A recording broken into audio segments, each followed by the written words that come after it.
হজরত মুহাম্মদ মুস্তাফা সাল্লাল্লাহু আলাইহি ওয়াসাল্লামকে স্বাগত জানানোর জন্য তৈরি হয়ে যাও। আল্লাহু আকবার। রব্বে ইলাহির হুকুমে চোখের পলকে সব কিছু পরিবর্তন হয়ে যায়।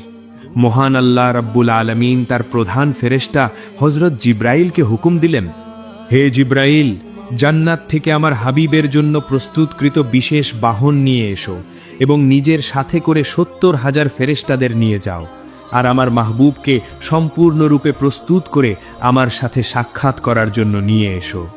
আল্লাহ পাকের হুকুম শোনা মাত্রই হজরত জিব্রাইল আলাইহিস সালাম জান্নাতে চলে গেলেন এবং একটি বাহনের ব্যবস্থা করলেন, যেটি আজ পর্যন্ত পৃথিবীর কোনো শাহেনশাহের ভাগ্যেও জোটেনি। কোনো মানব চক্ষু এর সম্পর্কে কোনোদিন কল্পনাও করতে পারেনি। আর সেই বাহনের নাম ছিল বোরাক। এদিকে মক্কার আকাশ তখন একদম পরিষ্কার ছিল। এমন সময় পবিত্র কাবা ঘরের চত্বরে শান্তিতে শুয়েছিলেন আল্লাহর প্রিয় হাবিব